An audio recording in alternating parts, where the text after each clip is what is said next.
Here we go. Here we go. Here we go again. Yo. What's up, yo?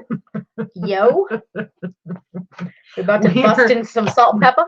We're clearly the hippest of the hip, y'all.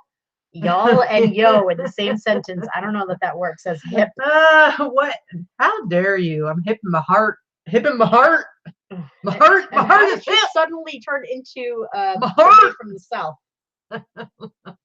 What is happening, everybody? It's Sunday. Yay! Yay! It's my favorite show. Yep. It is Vicki's favorite show. I enjoy the show a lot. Actually, it's probably my favorite show too, I think. Guess what? Next week is our 52nd Sunday live haul show. So it's our 1 year of doing this Sunday show. We have not missed a single week. That's not true. Oh, we missed the week you were in the hospital. Yeah, sorry. The what? Yes, because it was the day of your accident. I'm sorry. So next week will be 1 year. It'll be 1 year's worth of shows. So not technically on the exact anniversary, but it'll be 1 year. What are we gonna? Are we gonna do anything special? We are. We're gonna do a special highlight show. So instead of showing our, we'll probably still do our numbers and stuff from the previous week. But next Sunday we're gonna do highlights. So I'm sure not all of you have seen every single show, and if you have, thank you, because that's pretty awesome. Because I'm not sure I've watched 52 shows by anybody ever. Never mind that we do 3 a week. Because you're selfish. Never mind that we do 3 a week. But we are going to do a highlight of our favorite scores and our favorite solds from the past year. All right, sounds good to me. I just sprung this on her, by the way, so we'll figure out the deets over the next week. But I'm thinking there's going to be prizes. I think we will have some. There's going to be prizes, and I haven't told you this yet. There'll probably be a couple of gift cards, eBay gift cards. What? I'm in the spring for. So that's right, guys. You can win some gift cards and some other prizes. We're not going to tell you what all the prizes are going to be, but that's going to be happening next week for our 52nd Sunday live haul. So I'm pretty excited about it. Yeah, I'm excited about it too. Ooh, thrifty adventures. I lost the diamond to my wedding ring today when I was thrifting. Ew, what? That's really, I'd be mad. Yeah. Kathleen, you're not weird. You're awesome. That's what I say. I think that's awesome that you guys have watched every show. If there's any that's watched every single show, and again, we have, like I said, we have 3 shows a week. We haven't been doing the 3 shows a week the entire year, but pretty darn close to the entire year. We've been doing all 3. Yeah. So, hey, what? Leslie's in the house. What's going on with Leslie? I was chit-chatting with Leslie earlier. And by the way, Leslie, thanks a lot for getting me hooked on that TV show, that new show on Hulu, because, yeah, I'm on like episode 7 already. What new show is it? And I started watching it this morning. I already forgot the name of it. It's with the chubby girl. It's the Hulu show. Shrill? Yes. Excuse me, ma'am. Ma'am, I'm talking to you. Ma'am. Do you remember me telling you it's a good show? You will like it. You should watch it. No. Leslie's getting all of the credit. You guys, this is outrageous. I told her it was a good show and I thought she would like it. I'm actually only on like the 3rd episode because I realized I was trying to watch it while I was taking pictures yesterday. And I realized I actually show while taking pictures because I kept looking at the screen. So I watch TV shows like on my phone because after my accident we put the TV in the bedroom. Someday I'm gonna get it back.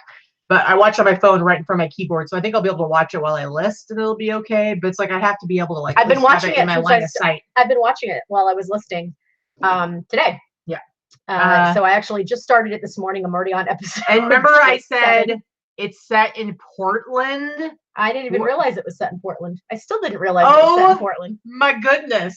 That's like if I was watching a show that you told me about and said, yeah, it's so crazy. It's set in the place I lived in Rhode Island for 10 years. And then I watched it. And then like a while later, I was like, yeah, I just started watching the show. It's so good. And I didn't even notice it was like where you were from. I didn't. Speaking of where I'm from, we've got Rhode Island in the house over here.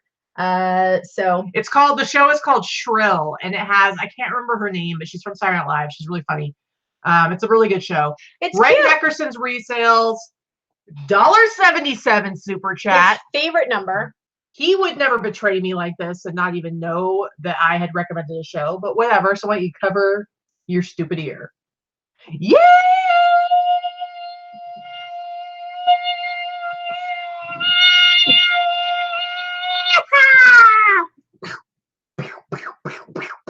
hope you just hurt your throat.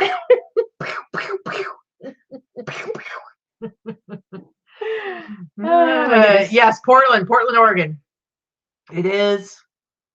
It's set in Portland, Oregon. Bryant. I don't know. I don't have anything in front of me to Google, so I'm going off the top of my head. But anyway, I think it's a great show. It's she's really funny, and it's a good show, and it talks about a lot, about her dealing with being a fat girl and stuff like that. And I'm not saying that she says it, and like fat shaming and living in that world, and it's but with humor, so it's funny. Yeah.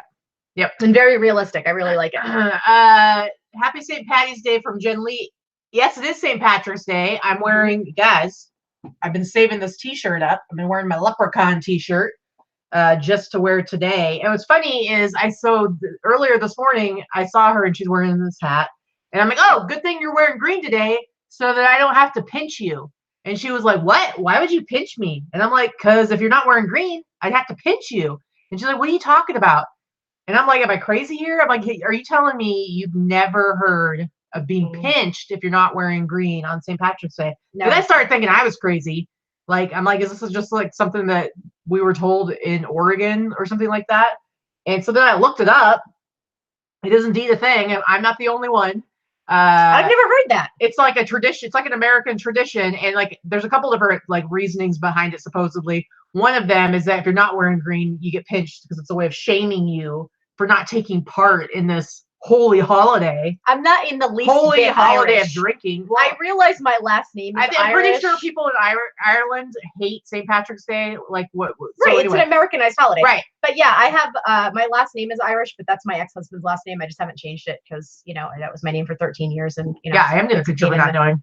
Ow. There you go. And then the other explanation is what it's supposed to be is that leprechauns are invisible, and so and they're mischievous, and so if you're not wearing green, you get pinched to remind you to put green on so that leprechaun doesn't pinch you. So you're gonna get pinched by a leprechaun. So guys, I just don't understand how it's possible to go your whole life, I mean, how many like millions of years you've been on the planet? Yes, because I'm so freaking old and never heard of getting pinched on St. Patrick's Day. Anyway, that's weird.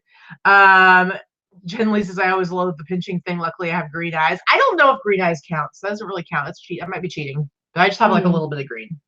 My leprechaun's green. I have green on my hat because Sunday apparently is my day that I don't wash my hair and I just throw a hat on my head. So aren't you lucky? Fail!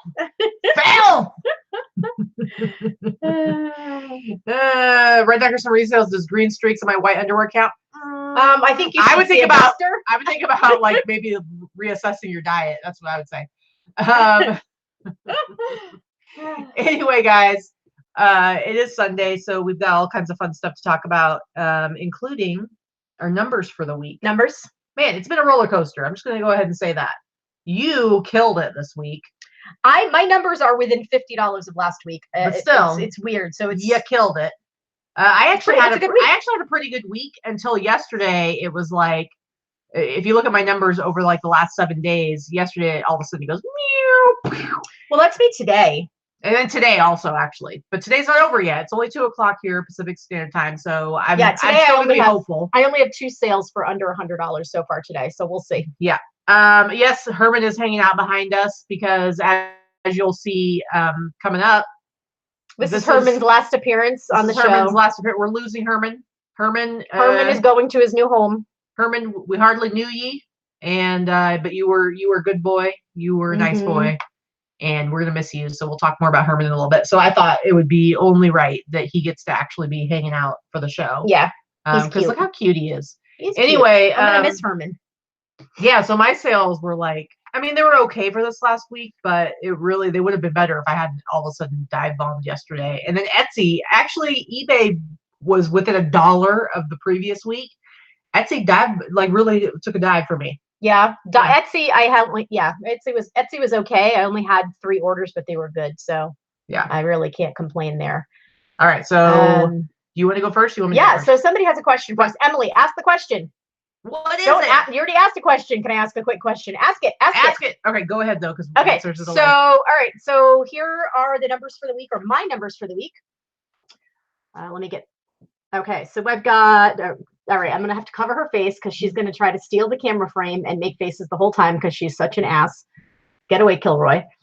All right, so stop it.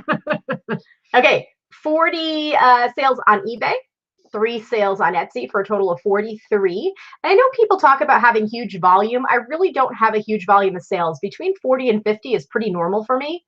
But I did $2,014 on eBay and $314 on Etsy for a total of $2,328. My shipping costs, as we know, my shipping is high because I ship a lot of hard goods. So my shipping was $314. My promoted listing fees, $79 and change. And total fees, which includes promoted listings, PayPal, and eBay fees, $390, give or take a little bit, because I average in, as we said before, I take 13% of the total. So it's 10% eBay and 3% you do 13 or 12? 13. I do 12. I do 13%. So it's always a little bit high because Etsy is actually much lower. So that's actually, if anything, I'm overestimating total fees, right? So my total cost of goods is $192, which is actually on the low side. I generally average about 10% of my sales is my cost of goods for the week. It's almost always right around 10%. So it's even lower this time. Even still, I paid $60 for Herman, and he's included in that. So I had some good ROI on some stuff. And so my total net, $1,432. Again, give or take a few dollars in either direction. That's pretty darn close. My average sale price is $58. Not too shabby. So Not pretty too good. Shabby. Pretty good. I've been averaging a little over $9,000 a month for the last 3 months between eBay and Etsy combined. So I've been a little over $9,000 a month, January, February, and March. I'm on track for that.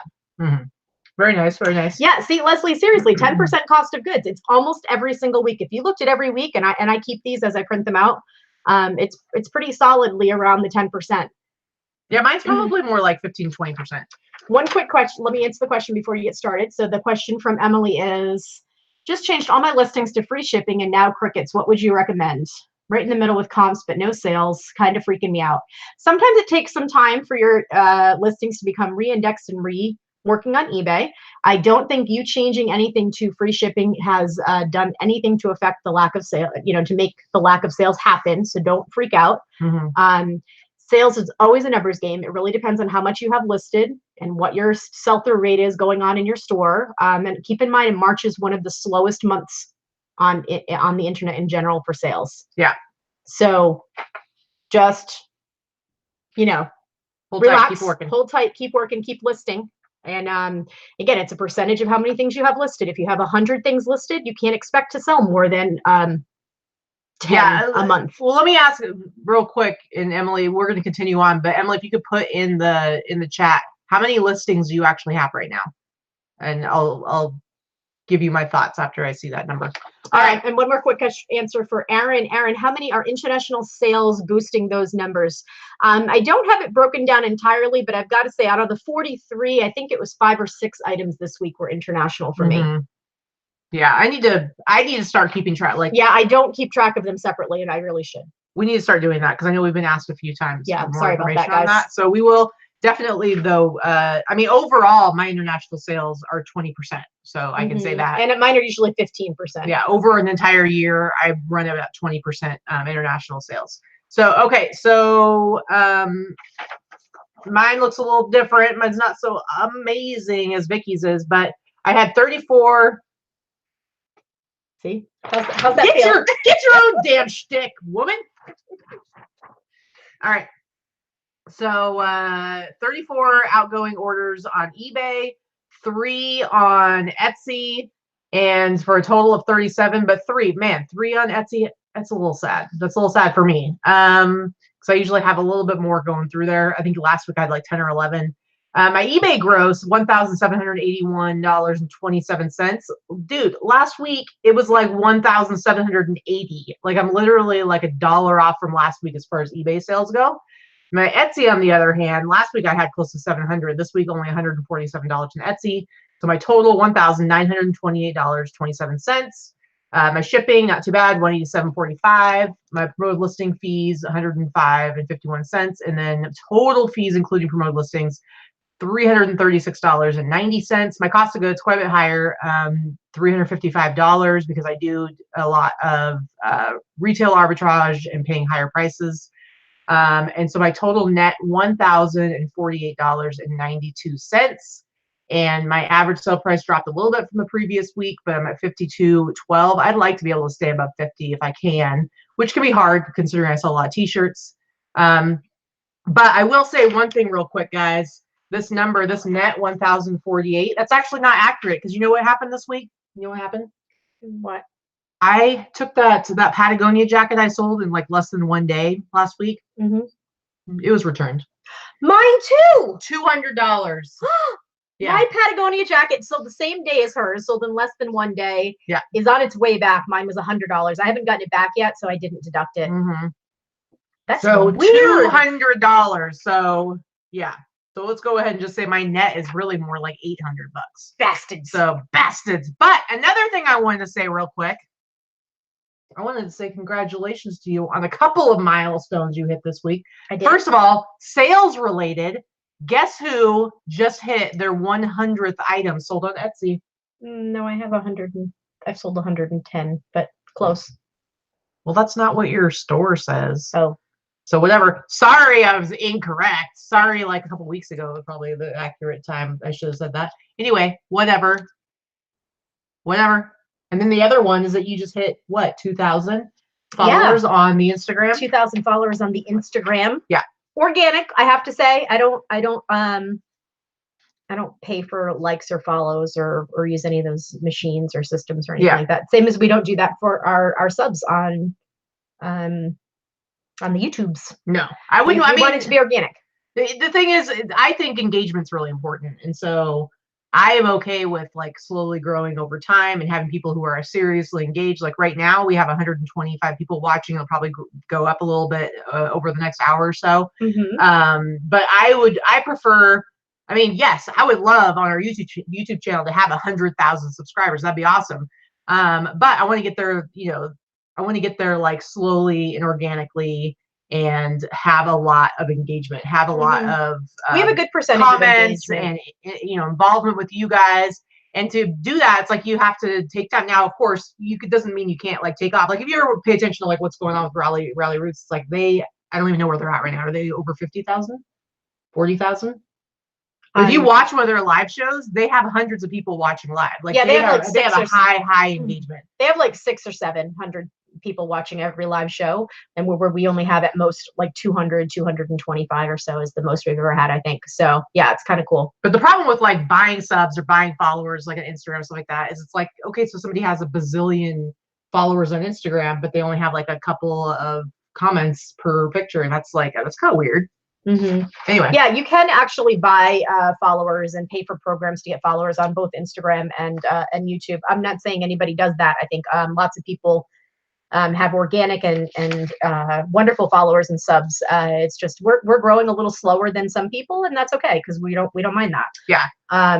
Yeah, it's actually, I know for Instagram it's actually against policy. But what you do is they have bots that you can pay for, and what they'll do is they'll follow people and then unfollow, and then you can set up like certain terms, search terms or whatever, or hashtags, and then they'll go and like, have you ever gotten like a random comment on like a picture? Well, yeah, of course. And you're like, that doesn't even make sense. Like it's clearly somebody, like it'll be like, oh, that's an amazing thing you just posted. It'll be like something that's super mundane. Yeah. And you're like, why are great content? Why are they so excited? It's because it's all automated. Yeah. And then you're like, oh, I'm gonna follow them back.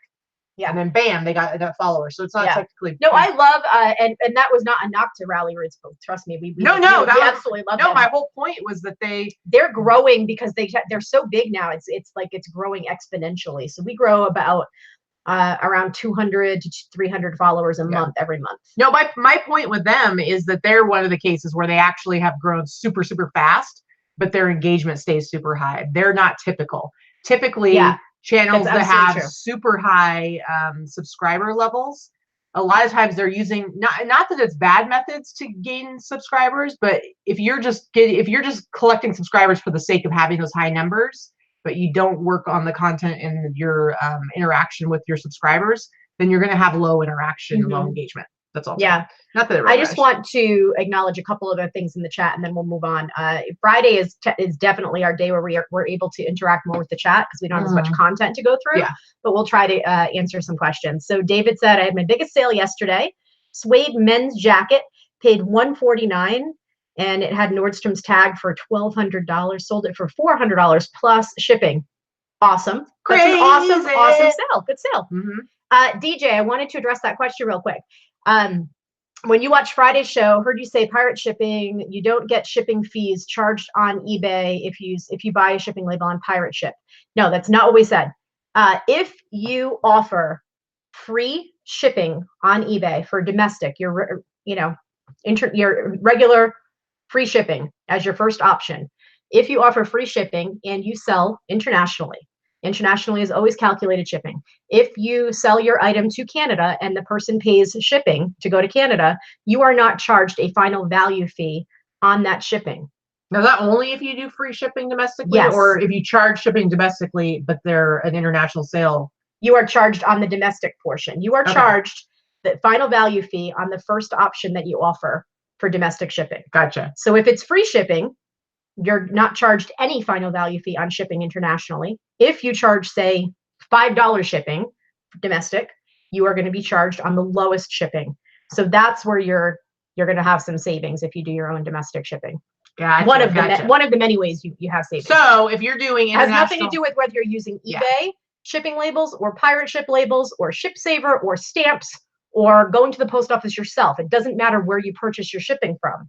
What we're saying is that you do not have a final value fee on your international shipping fee. Yes, and the reason why that's an extra little perk is because eBay, let's say you are doing your own international shipping and you do calculated, eBay charges the buyers at retail rates, and then you buy your label on pirate ship and you get a discount for the simple export rate, and you might save $5, $10, or who knows what, whatever the amount is.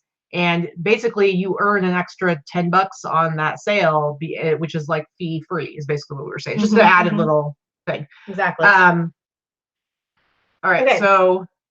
So yes, as far as offering several shipping options, all of my listings are free shipping, but they are able to, depending on what they are, like for instance, anything that goes first class for me, I do free shipping first class, but they can pay extra to have it upgraded to priority, or they could pay even more to have it upgraded to express.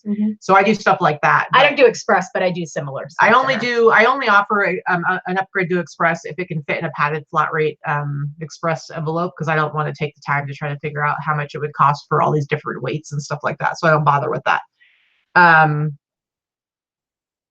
right. Let's see.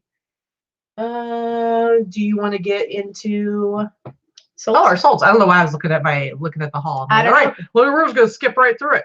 All right, guys. We're probably not gonna, if you have like a super important question, ask it again later, because we're gonna start working on going through our solds for the week. We got some good little highlights, I would say.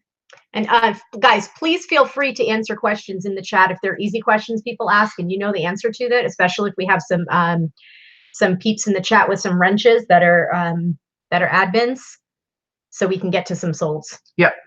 All right, you're up. Okay, so this is another one of those vintage sales.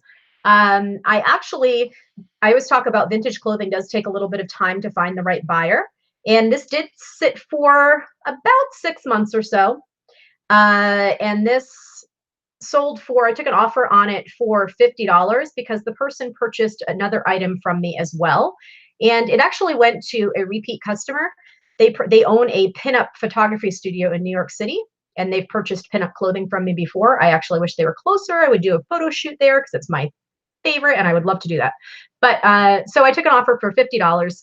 I have about $5 invested in this dress. It did take a little bit to sell, but I sold it. Well, and if they're already a buyer that has clearly returned, showing that you're willing to like work on price and stuff like that, they're going to keep coming back and looking at what you have. Exactly. And they also purchased another item at the same time, and both shipped for first class because they were light, very light. Yeah.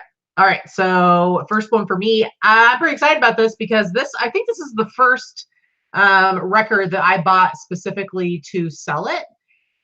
This is just a super creepy looking cover of this Night of the Demons soundtrack on vinyl. And I was out, this is like last year, I was out record shopping with my buddies Keith and Scott, and I saw this, and it was priced, it was pre-owned, and it was priced at $30. Or no, it was marked pre-owned because anything that they buy from customers at Zia Records, they mark it as pre-owned, but it was actually new, still sealed in its original packaging and everything like that. But they had it priced at like $30. And I remember looking it up and being like, wow, I think I could sell this because I didn't see any other listed. It took a little while, but I sold it for $85, guys. And I'm super excited because it's taking a little while for things to start moving with selling records, because like anything else, like I had a pretty low inventory altogether. Like now I think I have less than 30 things listed. But this week I sold 5 records. 5 in 1 week. That's crazy. Awesome. Like over $300 of my gross sales this week was from selling records. So yeah, I paid $30 for this, sold it for 85. So I was pretty stoked about that. And yeah, that's about it. Yeah, Martha asked, is the LP actually red and gold? Yeah, it is. It's actually colored. Yeah, colored vinyl. Colored vinyl. So this actually sold. This was something I had received for free. This was given to me by my friend Wendy, who was a bartender at the Golden Tiki, which is a bar here in Las Vegas. She gave me a couple. She just moved this week, and she gave me a couple of Tiki mugs that they had released there a few years ago. So she gave me this, so it didn't cost me anything. And it sold overnight and went right back to somebody in Las Vegas, and it rolled into my 25% off sale. So it sold for $97. Not too shabby. And to be fair, this is the only one that was listed. There have only been a handful that have sold over the last 90 days, and all of them sold for $60 or less. So I priced mine double what the highest sale went for, and I got right in the middle, which is pretty good for me. Nice. Not too shabby. All right, this one wasn't listed for very long. I think I showed it in last week's haul or the week before. I don't remember. This Hobie tank top was, I think it's awesome on this little Hobie skateboard. Didn't have a size tag, but man, it was super, super tiny. I could barely get it on the mannequin. But it's from 1989, single stitch. Really super cool skateboarding tank top. And I took an offer for $35. I think we went back and forth a couple times, but $35 for such a tiny, tiny tank top. It went to some girl in California, so I'm hoping that she's going to be totally riding skateboards on the boardwalk. Or wearing this tank top over the bikini top while she's catching some waves. Yeah, man. Seriously, bruh.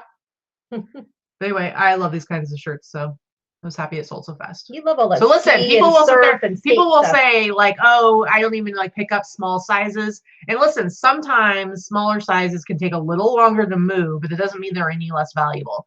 So I personally, if it's something that I think is cool, I'm not going to not buy it because it's a small size. And clearly this sold very quickly. So, all right, next one for you.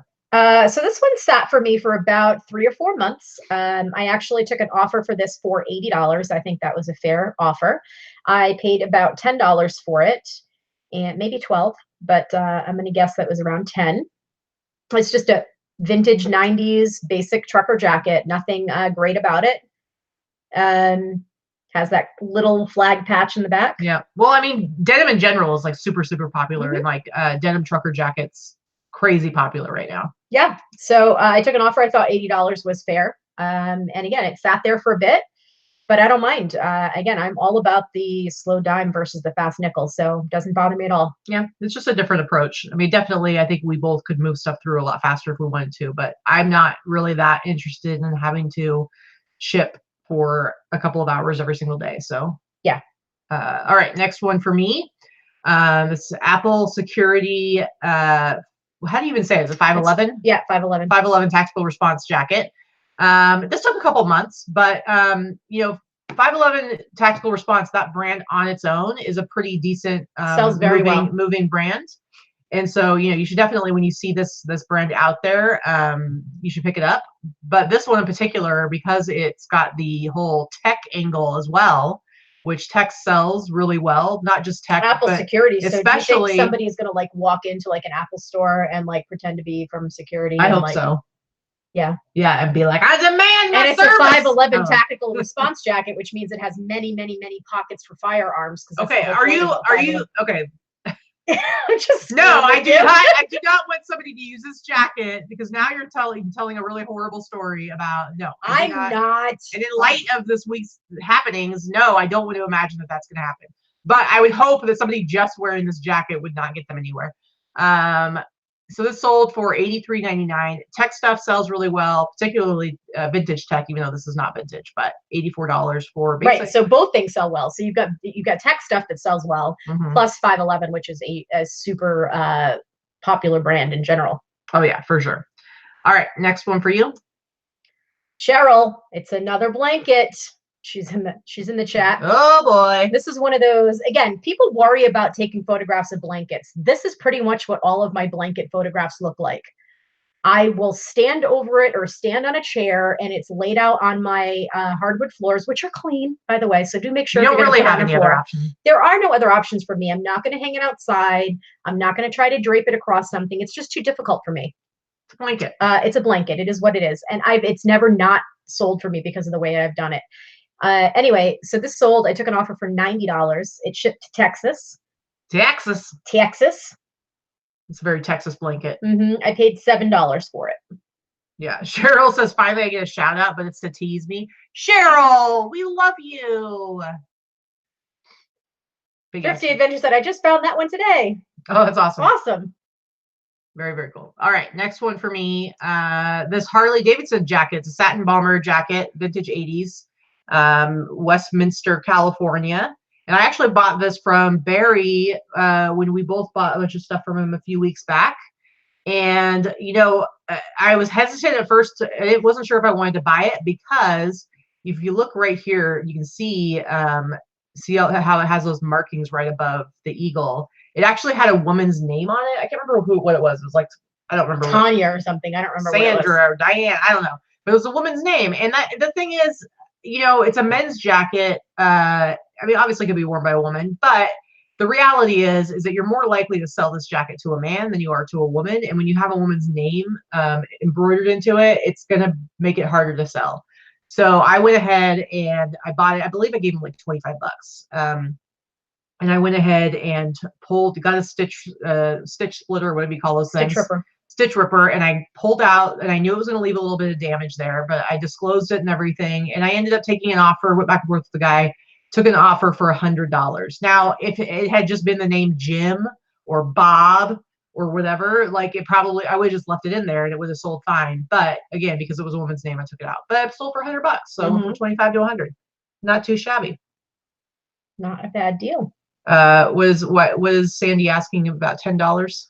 I'm not sure. I don't know. Anyway, but yeah, I bought it for 25 and flipped it for 100. Next one for you. Okay, so these I showed in a haul. I think just last week I showed these in the haul, and I actually wore them at the end of our haul video last week.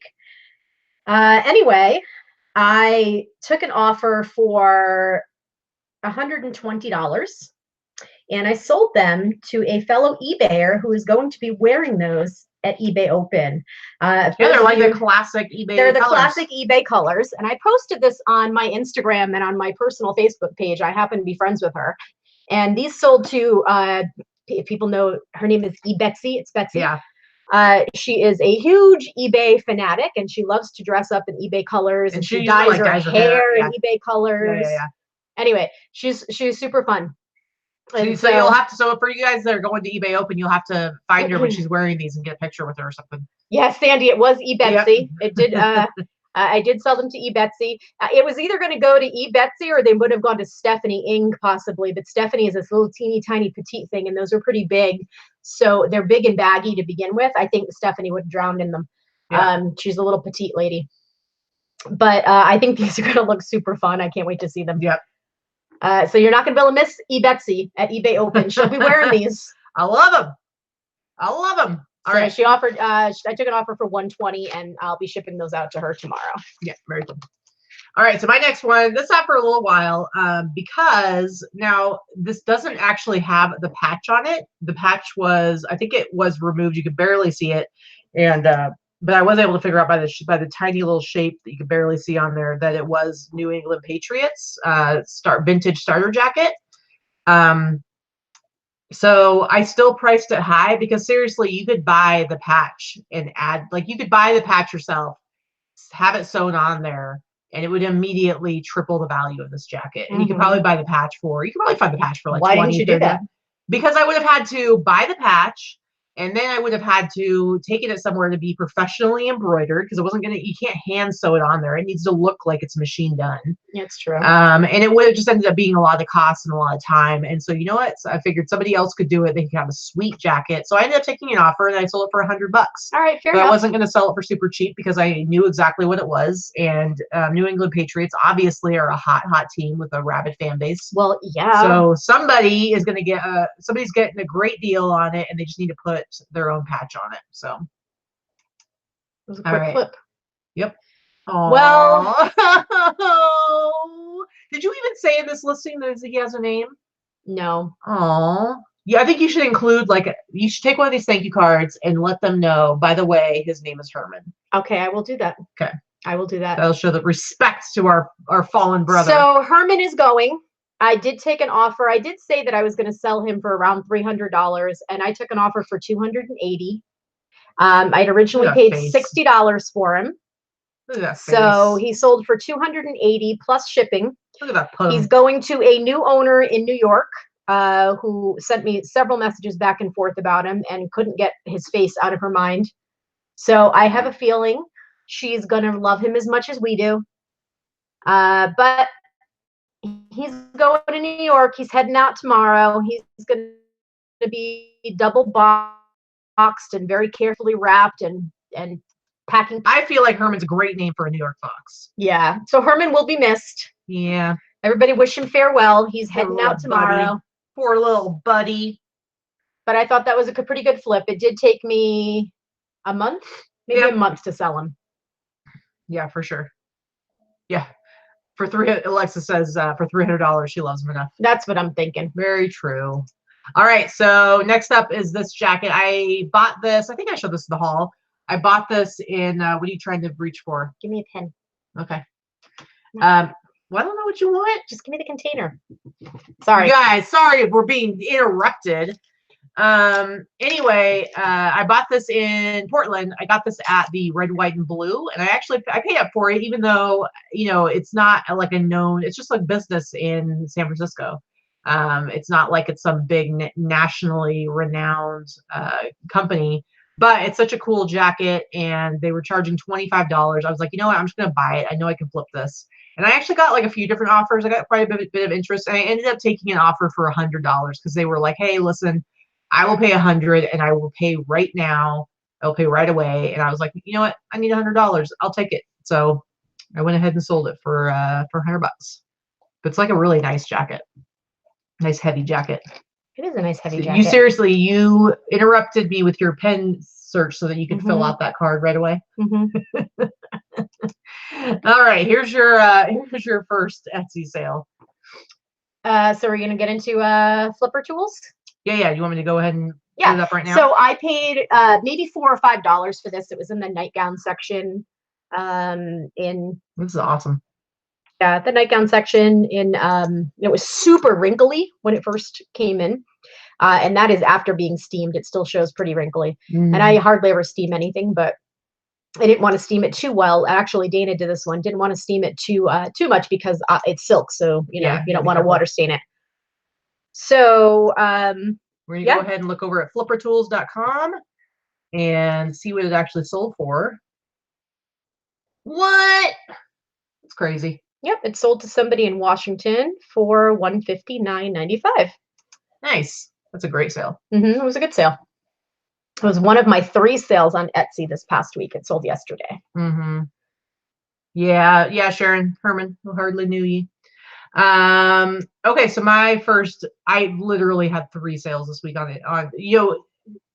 Etsy was like totally dead, and some people were saying that there were problems on the Etsy website the same day that all those issues were going on with Facebook and Instagram, and was it WhatsApp that was having issues.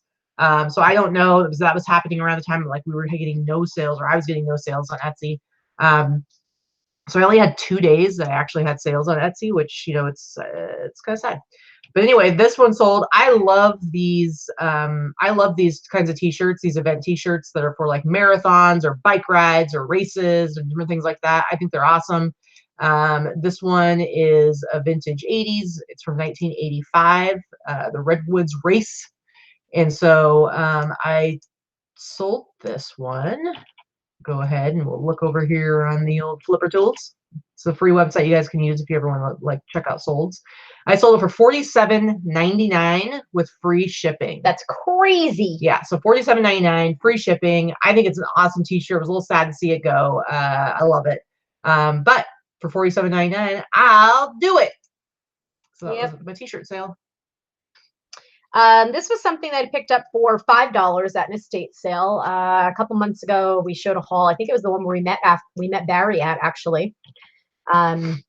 We met him at an estate sale a couple months ago, and I paid $5 each for a big old stack of vintage games.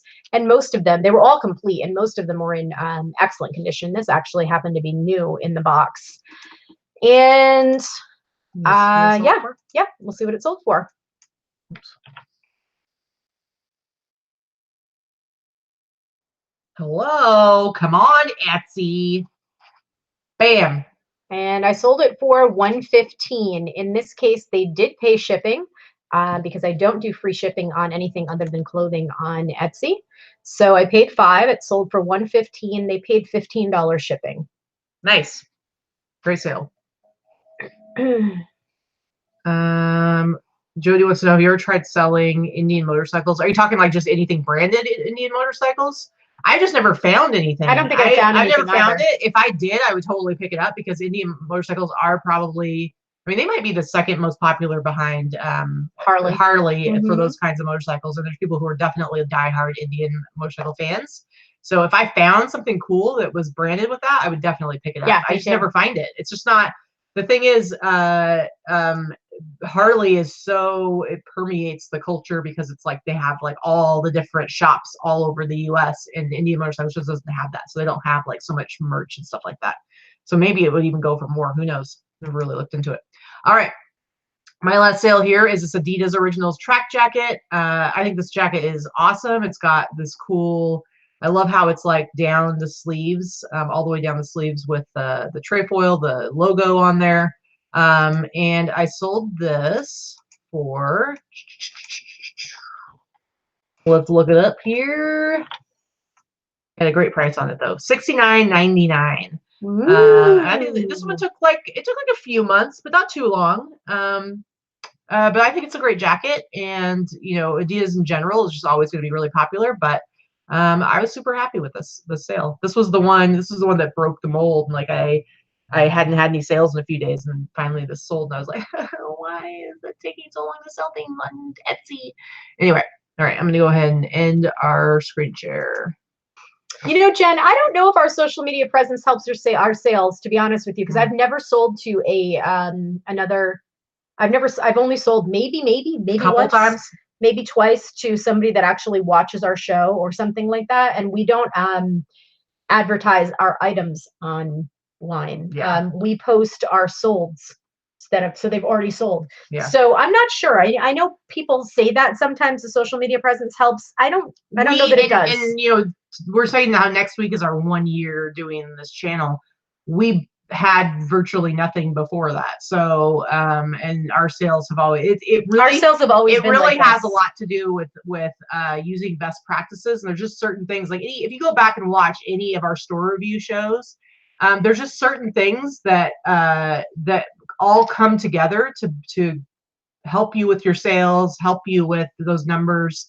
And it's those sellers who follow those. You know, I always talk about the whole remove all obstacles. It's like there's a whole list of factors that contribute to better sales. And if you go down that list and check off every single box, you are going to see better sales. It makes a huge difference. And I mean, if we could attribute it to an online presence, believe me, I would like to say that we got something out of this other than our lovely interactions with people monetarily. But the reality is that it does not translate to sales. If it did, I think I would have been doing this a lot sooner. Yeah. Yeah. Or you would have seen in this last year a huge jump in our sales. Right. And I've been doing this for, you know, as most of you know, I've been doing this for 15 years. I've been doing it full time for 12. My sales increase year over year, but my work increases year over year. So I've been fairly consistent with my sales. Yeah, for sure. Anyway, we want to start doing some of our haul stuff. Yeah. What did we do this week? Well, I went by myself on Thursday because you wanted to stay home and do some listing and you just couldn't get away. Listen here, naughty Nancy. I'm a fidgety person. Do your squishies. I've got a squishy. You can't do fidgety stuff that makes noise. Taco. She gets really mad at me. I'm very. I need. Can you see how enraged I am right now? No, because you do like little things where they're like little knocking sounds, and if somebody's like listening, it's going to be a little annoying. Seriously. Anyway, get started. Anyway, so Thursday I went by myself. You did end up coming with me on the last two stops. Any of you guys went and saw our sourcing video that just got put up yesterday. And I did meet up with Barry on Thursday morning, got some cool stuff from him, went to All Six Savers, went to Buffalo Exchange. We ended up going back to Buffalo Exchange yesterday because this weekend they're having a huge sale because it's their 45th year, which I think is insane because I had no idea that 45 years ago Buffalo Exchange even existed. I would have thought maybe the 80s, but anyway, so 45-year celebration. So we went back yesterday and picked up a few more. I get a couple things. Yeah, I was a little underwhelmed because here's the thing. On Thursday when I went in there, they were all like, oh, are you coming this weekend for our big sale? And I'm like, what's your sale? And they're like, oh, well, we're having this big celebration, blah, blah, blah. And they're like, it's going to be like specially curated vintage stuff. We've been holding back like a lot of t-shirts and like rock t-shirts and stuff like that. And so I'm like, awesome. So I told her, I'm like, we're already going to be out and about Saturday morning. Let's go and be there right when they open on Saturday. Mm-hmm. Well, guess what? None of the rock t-shirts were there. Barely any t-shirts at all, other than what their regular stuff that I already looked through on Thursday. And then I said something to the girl there, and I think she might be the manager. And she's like, yeah, I had held back all this stuff. And then there was like this other guy there that like went ahead and sold it to somebody before the sale even started. So like earlier in the week. I'm like, well, that's kind of lame because that was the whole reason I came. But luckily we did end up finding some stuff that made it worth it. Anyway. Of course I paid up. I got a couple things. I did pay quite a bit for them, but again. Yeah, for sure. Hey guys, for those of you that watched the show on Thursday, do you want to see more of that stuff with Buffalo? Because I could even have like a little clip from home where I more clearly show like the stuff that I'm taking in there, and I can show like the stuff that gets rejected. Yeah, I don't do it, so you're not getting it from me. Right, but it would be integrated into the sourcing show. Do you want to see more of that detail? Because like I'm kind of learning this along the way, and the key to like sourcing specifically to flip to Buffalo in order to get credit is, first of all, you have to get more credit than what you paid. But secondly, the key for me, I think, is that I'm not going out of my way to source for them. I'm going to all the stores and looking through all the stuff I would anyway. And so when stuff pops up that I think is good for Buffalo, I'll set that in there too. And I'm not going to Buffalo only to trade.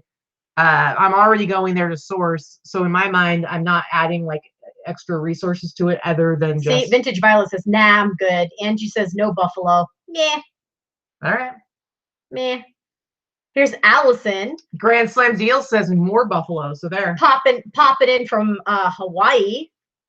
Yeah. If she's still there, I don't know. Are you still there, Allison? Anyway, all right. You want to show us some of the stuff you got?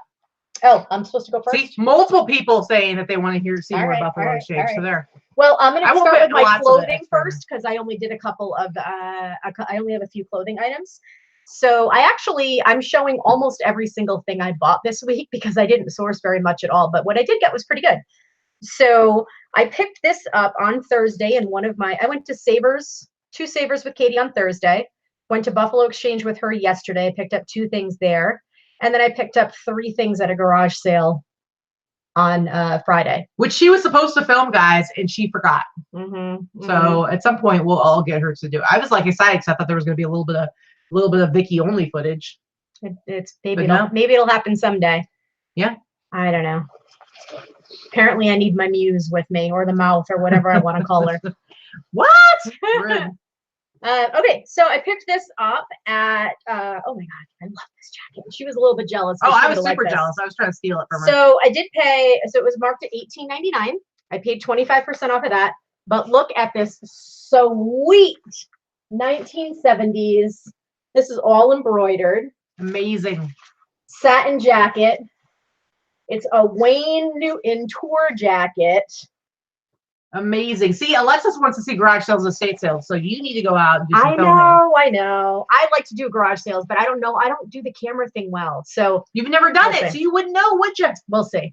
But yeah, I'm super psyched about this. I love this guy. Oh. So I think there's one listed right now with horrific photos for like $60 or something like that. I'm not letting this baby go for less than 150. Well, and they didn't really have good keywords and stuff like that. Like, because this is it's very much like a souvenir jacket. It's not a souvenir jacket, but it's that same style, which is interesting that it's what's his name? But oh, it's pretty cool. Okay, so this was marked at $8.99. This is also Savers, 25% off. Nothing super exciting. It's just a North Face plush fleece vest. It's one of the nicer ones though. It's like the super. It's all right. Those are yeah. Super No, it'll probably still sell for about $40 to $50. It's one of the nice thick ones. I didn't look up the model to see if the specific one sells for a grip or what, but it was fleece jackets and vests are super, probably more jackets than vests, but it's super popular in the streetwear community. Yeah, so it's one of the really soft ones. It's not that natted fleece. It's the really soft plushy fleece. So I like that. If it were my size, I'd be tempted to keep it myself. Yes. Deep pile fleece. There you go. Yeah. So this was one of my hauls from Buffalo Exchange yesterday. We did keep some teamwork on that.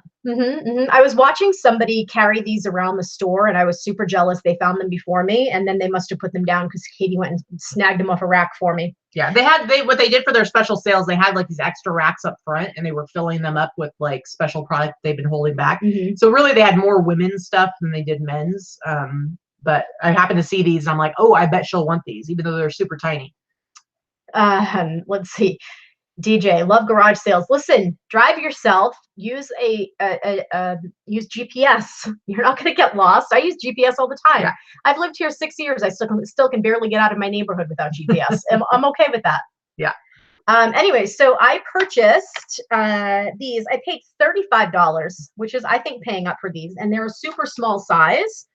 But what they are is some vintage dead stock 1970s Lee overalls. That dark wash. They're nice. They're real small. I think there's going to be some little Coachella chick that is going to grab these. These are not going to be for a man, even though I believe they are men's size. They're they're 26-30, which is technically like the student size, like boy size. But I think these are just going to go to a small woman. Yeah, for sure. And that's how I'm going to market them. Jen, eBay, okay, selling bootleg vintage stuff is technically against policy. At any time, any of those companies could put in a report to eBay and say that is our copywritten material, and you can get it pulled. So does eBay allow it? I mean, there's tons of listings on eBay right now of bootleg stuff. That doesn't mean they allow it. It just means that it happens. So what I would say is that if you ever think of doing it, don't, because that's a real good way to potentially lose your account, because you know what? There's always stuff being listed that shouldn't be listed, and some of it gets caught and some of it doesn't. And you don't want to be the one that gets caught. So technically, no, but it's there. So those overalls I expect to list for around $100 to $125 dead stock, maybe more. I have to research the date a little bit better. I'm guessing 70s, but I have not researched. If they're earlier than 70s, then they're worth more money. And they're not Sanforized. If they were Sanforized and it said that somewhere on the tag, they're worth even more. But I think they're around the 70s. I have not delved into the tag. The Lee tag hasn't changed very much, so I've got to do a little bit more diving deep on the research. So at least 100, 125. The other thing I picked up at Buffalo Exchange, I only picked up two things, was this vest. I paid $24 for it. It's the Ralph Lauren Denim and Supply. It's really cool. Vest, and it's super cool distressed American flag on the back.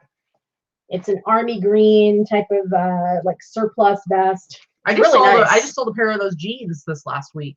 Yeah, these sell for, I mean, the retail on this was probably about $300 when it first came out, and it's only like last season. So this is a size small, but it's small men's. I think this could be worn by either a man or a woman, but I'll probably sell this for about 75 to 80 bucks. Yeah, that's what they're going for. I had actually bought the pair of jeans that I sold. I actually bought for myself a couple of years ago.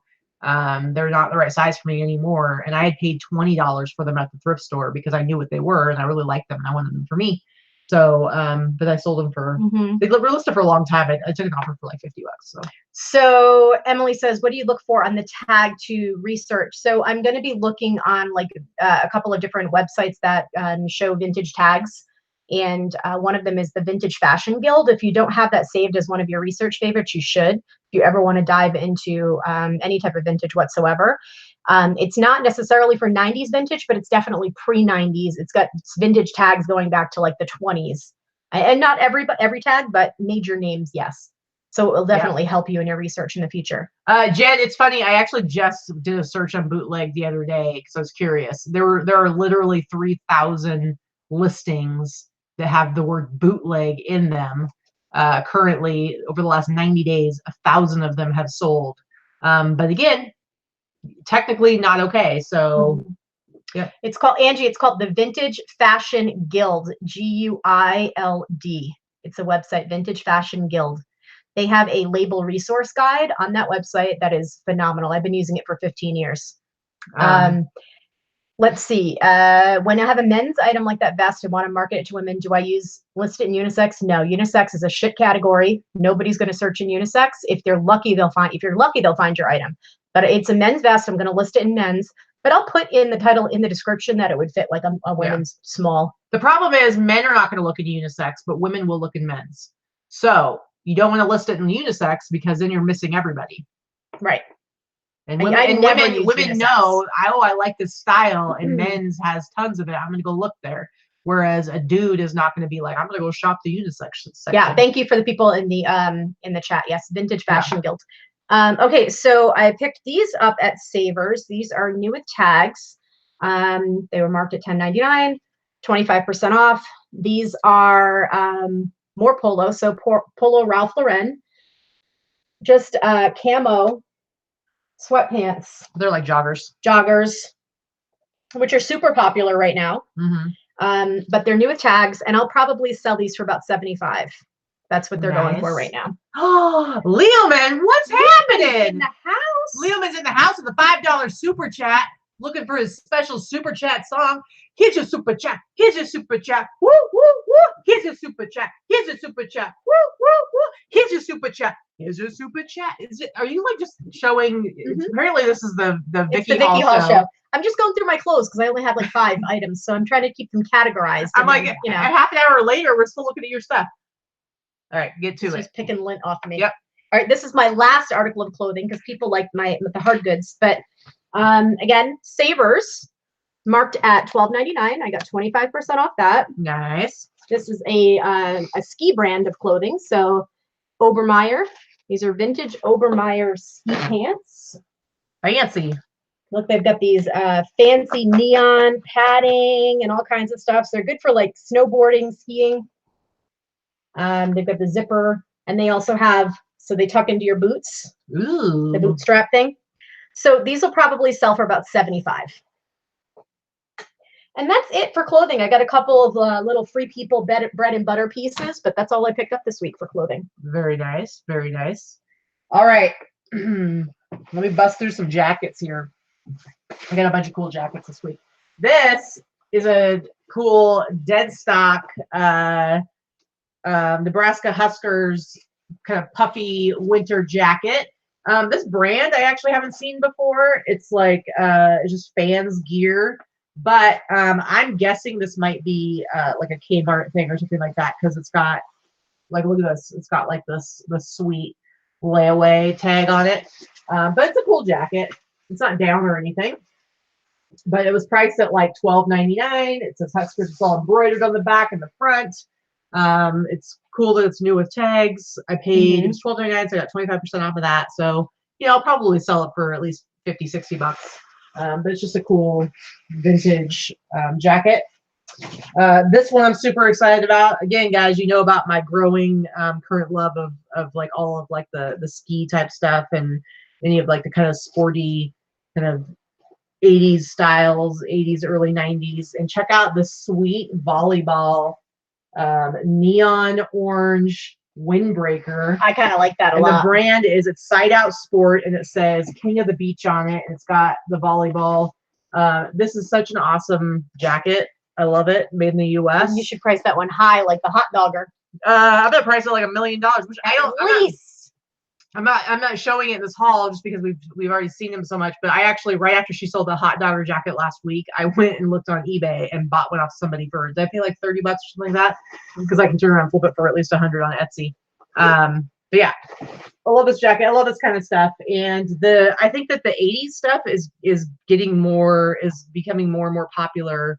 Like, yes, it's been like 90s streetwear and stuff like that, but I think some of the 80s stuff is becoming super popular. The neon stuff is actually like pretty hot right now. Pastels and stuff like that. So I'm pretty excited about it. So somebody was saying they were excited to see the $400 thing. $400. Now we'll see how this actually turns out, because so I saw this jacket, and the thing is, I'll show it to you. It's a down jacket. So regardless of brand, if it's like legitimately a down jacket, it's a really nice quality, you're going to be able to sell it. So this is like a really nice heavy down. I love how they're so squishy. They're just really nice. Like, and then it's got this fur trim on the hood. And it's just I think that's feathers. I think that's, or whatever it is. I don't know. No, it's probably coyote fur. Yeah. So anyway, it's really nice. The tag on it was for $40, so I paid $30 for it. But I looked up the brand. I need to do a little bit more research, but the brand. Is that Herman Martha's? Yes, Martha. We pulled some of Herman's tail hairs and put it on this thing. The brand is actually Black Yak. Let's see if I think you can see it a little bit better in here. It says Black Yak. It's kind of embroidered here. It says it on the back as well, Black Yak. I looked this up. There's only like less than 10 or maybe 10 listed right now. And then on sold side, there's only like maybe somewhere around 10 sold. So there's actually not a lot of comps. That's pretty good, because it's pretty good sell-through rate though. Right, but so I want to do some more research to figure out like what is the deal with this jacket, like why aren't there more of them around? But all those sold ones are, somewhere from, in the hundreds.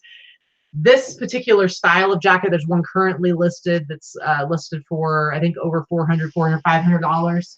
It's a really nice jacket. It clearly is an expensive jacket. I think I can sell it for at least a few $100, $3 to $4. I need to get a little bit more information about it because I'm not really sure. It's a very well made jacket. Yeah. Clearly, they did not need it here in Vegas, even though we've had a kind of a long winter here. It wasn't really that cold. Yeah, it's kind of weird to find like this amazing like down jacket, but it's definitely very expensive. So Kara asked, would you call that snorkel with the fur? Or would you still call that snorkel? No. No, I don't think it comes up. Snorkel's like when it comes up and under the nose. Yeah, no, it doesn't. It almost looks like you've got like just a little circle. It's not quite the same. And the snorkel one, it's kind of a specific style as well. And that's not what that is. So I would not call it that. Made in Vietnam. So that's why I'm saying it's probably coyote fur. Yeah. All right. So the last jacket I have. So when I went back to Buffalo Exchange, there weren't a lot of t-shirts. I got some t-shirts, but there weren't a lot of them. So I looked at what else they had, and I saw this hanging on the rack, and I could see just barely. I could see that it had a little dude skiing on it, and I was like, you know how I feel about skiing stuff. Little dude skiing. Little dude skiing. Look at how beautiful this jacket is. So this is wool, and then it's got suede here, so it's wool and leather. But yeah, it's got the little guy here. I don't know if it's like downhill skiing, like a blanket coat, doing some downhill skiing. So it's a very like Pendleton-esque kind of jacket. It does not have a brand tag on it, but it does have a care tag. So I know. Does it have the RN number on it? It doesn't. And usually I don't look up RN numbers because, quite frankly, 50% of the time the RN number does not correlate directly with the name of the actual company that's branded. Yeah. So it's kind of hard to. So all there is on here is it just shows that it's a wool blend. It shows that it's, suede, whatever. Oh, Kathleen says it's Finn raccoon trim. I've been in fur business all my life. Oh, okay, cool. Very cool. Well, why don't you write that down for me over there? All right, I'm writing it down. But anyway, so they have this at Buffalo Exchange. It's really cool. It's got the cool, they call these, you can call them toggle buttons, toggle closures, or duffel. Sometimes they'll call them duffel. Yeah, I would call it toggle button. Yeah, I usually try to put both words in there. And it was $22, which is super cheap. But again, that's cheap for Buffalo Exchange in general, actually. Yeah. Again, it doesn't have the brand, so I'm not really sure. I'll probably price this really, really high and just see what happens, because it's got kind of the Native American kind of some of the patterns and stuff like that, but then it also has the skier dude, so I love it. And $22. Yeah, hells yeah. I think yeah, it's a good one. So I love it. It's in really nice condition. Teresa asked, do handmade vintage dresses sell well? It depends. Handmade vintage dresses can sell well if it's well done. It has to be, you know, back in the 50s and 60s and 70s, more people were making their clothing than they are now. Obviously, it cost far less to make than to purchase, and you could get exactly what you wanted. Now it's cheaper to buy your shit already made than it is to make it, and most people don't have the skill set to do that any longer. But back then, clothing was mostly handmade, especially dresses, and made well. So if it's made well and it's a great pattern and a great style, absolutely. It doesn't matter that it has no name, because the brand name is usually not very important when it comes to vintage clothing. Sometimes it is, of course, if it's a well-known designer or something like that. But most of the time, brand name does not matter, because those companies don't exist anymore. And there are so many of them that were, you know, small and not popular to begin with. So, you know, the brand name is usually secondary to style and construction. Yeah. Angie, never selling for $21. Jen, selling through Instagram. You know what? We don't really do it, but I have my my business Instagram, but if I was active enough that I actually could generate some sales and kept on it, basically what you would do is you would show what you have to sell, and you would say a price, and then you would have them message you. Yeah, DM me or whatever. You know, I've never sold anything. And then you would just send them an invoice. They would pay you, and you go ahead and ship it to them. Yeah, I've never sold on Instagram, and neither has Kate. Like we haven't tried. Yeah, I always I have tried. Oh, you haven't tried? Okay. that's what I'm saying. On my business one, that's what I do. I say how much it is, but I have yet to sell one that way. But that's just because I don't have enough content on there. Now there are some accounts on Instagram, business ones, where they do have it set up where they actually have stores and you can actually purchase stuff. But yeah, they set up using like Shopify or something like that. Yeah, Buffalo Exchange is mostly used. It's pretty much all used. Occasionally they'll have something. It's just it's a very well curated used clothing store. It's usually very current, trendy styles. Even if there's vintage clothing in there, it's stuff that's currently well sought after. Yeah. So lots of vintage and lots of just current styles. Yeah, I never post anything on Instagram that is not already sold, or very rarely do. The one time I did were those overalls, and because I knew somebody would want those, and I actually hashtagged the heck out of them. I was not intending to sell them to a friend or somebody for eBay, although of course eBay colors came to mind. I just didn't think that they would necessarily sell to someone for that. Right. All right, you want to go ahead and show some on some of your hard goods? All right. So we all know I like board games, right? That's no secret. Here's a board game from the early 70s, I believe. 1973. It's by Aurora, which is a vintage toy company, called Pursuit. It is complete. I paid, well, it was priced at $5.99, 25% off of that. And this will probably sell for about $40 or so. It's kind of cool. I love the vintage graphics. Picked up this again. Looks complete, although I haven't looked it all the way through yet, but it was only $3. I don't mystery date. This will sell probably to in the $30 range. Again, it was only $2, so not a big investment. Very nice, very nice. This one, on the other hand, this also looks complete. This is the kind that you want to keep an eye out for. I haven't found one in many, many years, but I did recall this, and as soon as I saw it on the rack, I grabbed it. I've sold these before, but I wasn't sure if they had actually held on to their value or not in the resale world, and come to find out they actually have. So I'm super excited about that. I paid $3 for it. Crazy. It's a vintage 1960s. This is the brand you want to look for. So it's Catico. They made quite a few games, mostly board games. But if you ever find anything that's baseball or football or hockey related, made in the 60s, 70s, even 80s by this company, these sell very, very well. So this is going to sell for around $100 if it's complete. It looks like it's complete. I haven't gone all the way through it yet. Usually, Valerie, they have like an instruction thing in there that will list all of the pieces. So she just has to go through and like verify. Yeah, you go through and you go through your pieces and look to see. That's how you just, yeah. So that's actually a really, those type of games, anything sports related that's vintage tends to sell very well. And by vintage, I mean pre-80s, because most of the stuff produced in the 80s and 90s was so mass produced that it's very easy to find still, and with very few exceptions, don't have huge value. Okay, and this is the other one. This too, on first glance, looks complete. This I paid $4 for. And this is the newer version of Mall Madness, but this does sell. And I usually sell this for around $60 to $75. What year is that one from?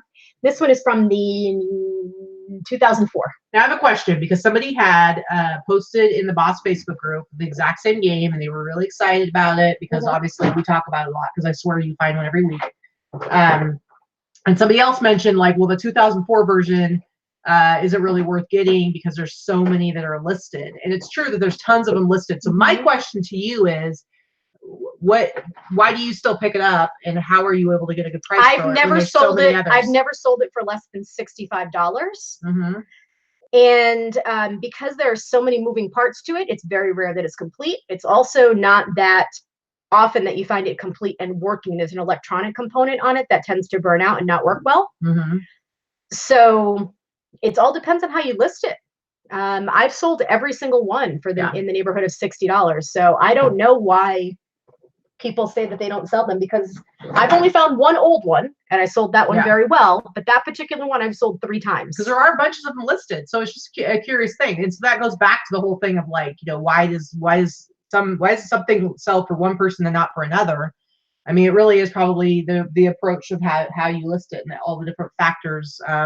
Whether you would be shocked how many people like don't take returns, don't have enough pictures. There's so many things that go into it. Don't have measurements. I swear, with clothing, every time I go and I'm looking for measurements because the tag is worn out or it's missing on a jacket or a t-shirt, or usually it's a jacket, I will go look, because the thing is, depending on the style of jacket, a large could be 22 inches across, or it could be 30 inches across, because it's like bomber style or like looser. So I will try and go find like the same brand and the same style, and see what somebody else's measurements were. And I swear, I'll sit there and I'll start yelling, because it's like 5, 6, 10 listings I have to go through to find one that has the measurements. Yeah, like, some people 5-day handling. You're exactly right. So there are a ton of Mall Madness games listed. Jasso, if it's missing just one small piece, depending if it's not an integral piece to the game, if it's maybe one of the decorative pieces or something, I would put 99% complete in the title and then just say what little piece is missing. If it's something that's a significant piece, look to buy it and then sell the pieces complete. So I don't have a problem with that. Yeah. So David, so the question about a buyer wanting you to ship to an address. A couple people asked him that, answered that question earlier, but well, let's go ahead and address it. So here's the thing. First of all, if they're asking you through eBay messaging, you'll be covered as far as eBay is concerned, where you're shipping it to. Secondly, I would say it depends on what it is you're selling. For the most part, I will ship something to a different address if somebody asks me to. If it's something I'm not too worried about. Now, if you're selling like a new iPhone. That's his $400 jacket. So what I would do is I would actually ask them to change it because of that. Yeah, I would not. Because of the value. I would not if it was something under $100, I ship all day long to different addresses. In this case, I would ask them to change the address. Yes, because technically they could go then and open a case on PayPal. And here's the thing. It's very easy for them to go in and change the address, even though they've already paid. They go in and change the address, and then you hit refresh to update and send a new invoice to them, and it will be changed. There you go. All right, so my turn? Yeah. Okay, so this is something I got on Thursday at Buffalo Exchange. I think I paid $20 for it. It's not vintage. This is, but it is Adidas Originals. It's actually from 2017. I need to look it up to find out how much it actually, like what exactly it is and how much it sells for. Here's the great thing about Adidas, like newer Adidas stuff. You can see right here on this tag, it actually says the date. You can see it says 9/17, and then that number. I think it's the top number, BS2204. If you look that up, that's actually the style number. And so I should be able to find like exactly what it's called, blah, blah, blah, blah. But I should be able to sell this for 50, 60 bucks. This is a really cool kind of retro. It's got the trefoil. It's a really cool design.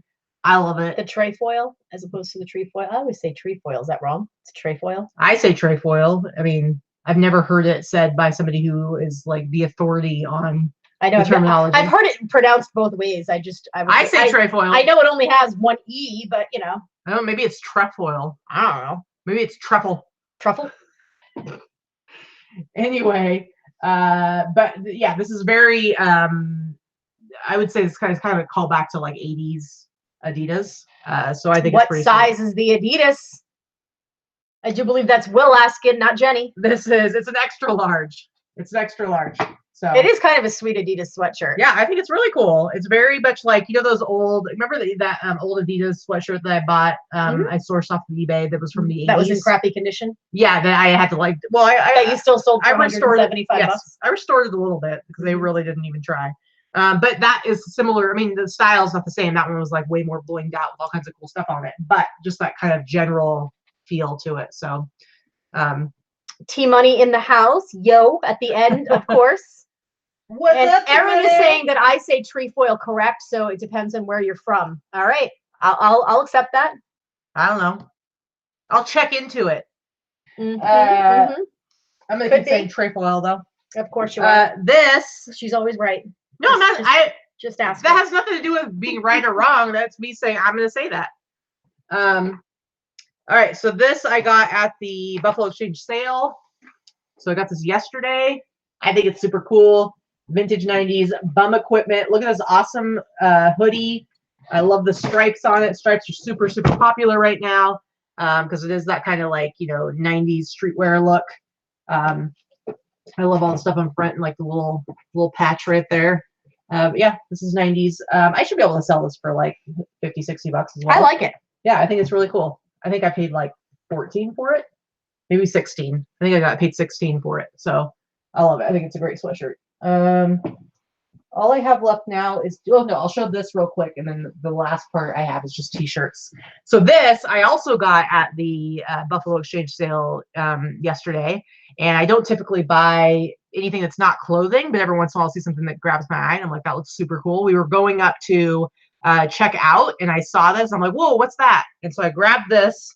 I paid $15 for it. This is a dead stock USA Olympics. This is from 1995, which I don't know which Olympics was. Well, there's no Olympics. How the hell do I know which one? There was no Olympics in 1995, but right. It's an odd year. Badminton is that's Summer Olympics, I believe. So that probably would be Atlanta. Would have been 96. But it's 95. Look how cool it is. Anyway, dead stock. It's got the tag. I paid $15 for it. Just a cute little tote bag. It's Looney Tunes branded Olympics. So I think it's awesome. I love it. Yeah, there are no 95 Olympics in 95. 95, listen to me, Teresa. That's a bootleg. That's just the copyright on it. So it would have been something that they probably made in 95, and then they probably sold it during the 96 Olympics because people were super, super excited about that. All right, it's all you. All me. All right. So I've said before, I love vintage dolls, and sometimes I find them and sometimes I don't. A lot of times they price the little worthless dolls way too high at the Savers stores, and this one was one they had priced at $10, so I paid $7.50. This is just a 1950s vintage bride doll, but it is it's an American character doll. When you move her legs, creepy. It's creepy. When you move her legs, she walks. It's called a walker doll. So it's a 1950s American character doll. In her full outfit. She's a bride. Yeah, Lisa, dolls are scary, especially when you like move their legs and it makes her head turn around. She's got a whole outfit on, and she's in really, really good shape. So I'm probably going to sell this for about $75. I paid $10. So I like her. Yeah. By the way, T Money, she knew about getting pinched on St. Patrick's Day. Whatevs. This I picked up at a garage sale. This is nothing super spectacular, but I always love to pick up vintage Disney stuff when I can. I actually paid $3 for all of these things. These are Christmas lights. Those are cool. So one of them is the same thing that's in this box. So it's some vintage Winnie the Pooh Christmas lights from the 90s. And then this, and these are new old stock because they haven't come out of there at all. And then these are Looney Tunes. So these new will probably sell for about $40, and then these that are used will probably sell for about $25 a piece. I paid $3 for all three. Very, very cool. So I still love garage sale season for that reason. And then is there like a non-garage sale season in Vegas? Yeah, in the winter here in December and January, there's maybe a handful of them. But there's still like estate sales, right? A few. Yeah. Mm-hmm. Right. Yeah, so Thrifty Adventures, those are great and will sell fast. Yes, they will. No, I don't want to sell them all for $40, Teresa, because they don't go together. Yeah, they don't go together, Teresa. So then I went to one estate sale, and these are my last three items, and I'll talk about them. Sometimes you have to source for yourself, right? So I went to this garage sale that really had a crappy garage sale listing. They didn't put any pictures in it. They didn't list any of the items they had. They just had basically an address. Which drives me nuts because it's like there's so many, you know, there might be like 80 garage sales in one day, and 70 of them are just like, we have great stuff. Got to come check it out. And there won't be pictures. Yeah, so I'll go anyway, because if you don't and you limit it, you only have like 3 to go to. What I'm saying though, the problem is that those 70 that don't give any description, it's a crapshoot if you happen to pick the right ones, because you can't go to 70 of them. Yeah. We got a lot of questions coming in, but I really can't answer all of them, but I'll just do the last one. Liz, for a day, what do you do when you're deep in a store and can't get the internet to check comps? You've got to decide whether you're going to take the risk or not. I very, very rarely check comps in a store. Yeah. If it's a high priced item, then you might. If you have if it's more than $10 and instinctually I'm just not sure. Sometimes I will check, but for the most part I don't. Yeah. Real quick, Rita, we didn't see the movie Us. It doesn't come out till this Thursday, but I definitely want to see it. I told her I wanted to go see it. We saw, what was it called? Isn't It Romantic? Yeah, it was the Rebel Wilson movie, and it was god freaking awful. It's not normally my type of movie, but the preview for it looked relatively funny, and there just wasn't anything playing that we wanted to go to. So we're like, we'll go to that. It was so bad. It was terrible. It's terrible. All right, go ahead. Okay, so sometimes you want to source for yourself, right? So in the midst of sourcing this particular sale, I picked up this fantastic digital projector. Now this projector I could sell this for about $150. I paid $25 for it. But guess what? I need a projector for our meetup group. So it's mine. I wasn't going to be able to get a good one for $25 personally, so I'm going to keep this and use it. So I need one so that we can hook up the laptop for our to have, you know, better meetups. So yeah. Anyway, that's mine. I love to be one of the first few people at an estate sale personally. I don't go to the last day very often. Yeah. But you go on like the second day all the time, and you end up finding so much great stuff because people don't want to spend up, or they don't know what it is or whatever. So yeah, I like going early, but okay, so these other two things that I picked up. First of all, this estate sale was held in a mansion. The house was, I legitimately, I'm not even kidding you, it was a mansion. It was probably a $1.5 million home. Beautiful, huge 3 or 4 car garage is what they had everything in. They had a full RV in there, and a full coach RV in there, and what, they didn't even move it. But anyway, so I wasn't sure, but they had this whole shelf full of electronics, and I was like, they didn't have prices on anything. So I looked up one item from across the room because it was only me and this couple and one other person there. So it was a little odd to, you know, get on your phone and look stuff up. So I was able to look up this one item because I could see the model number in the box from across the room, and I did it kind of subtly. And once I saw what that sold for, I was going to get a better idea of what they were asking for it. So I asked about that specific number, and they're like, well, would you do $30? So I was like, would you take 25? So they said, yeah, we'll take 25. So there were 3 items, and I paid $25 a piece for them. I didn't look up the projector, but I knew the projector was going to be worth well over $100. But I also knew I needed it for myself. And then the other 2 items that I picked up was I picked up this $400 mixing board. What? I paid $25. It is new in the box. It's never been used. They used to own a school. They had a school in California, and this was for their school, and they had never used it. Very nice older couple. So I paid $25 for this. It actually, the retail on it is $400. It sells for about $2 to $2.25. Yeah. Emily, don't worry about feeling weird looking stuff up. Everybody looks stuff up. No, that's how you started. Don't worry about who cares what other people think. You know, I actually said that in the sourcing video from this week, I noticed some guys that were clearly newer resellers that were looking up everything at the store, all the clothes. But I don't really have to do that anymore. But when I shop for records, I have to look everything up because I don't know what stuff's worth at all. So I have to look everything up. Here's the thing. When I first started selling, there was no way to look anything up. There was no such thing as looking up comps. You couldn't check solds on eBay. That didn't exist. There was no way to look up what things were selling for. That didn't exist. Everything was research, and everything was an auction at the time because you didn't know what the hell anything was worth. So the fact that you can actually do that, that's awesome. Do I carry lots of cash to garage sales? No, I usually bring like $100, $200, and that's it. Yeah. So a lot of them, a lot of times, because she'll go to like a mix of estate sales and garage sales. So usually the estate sales, a lot of times you can use a card.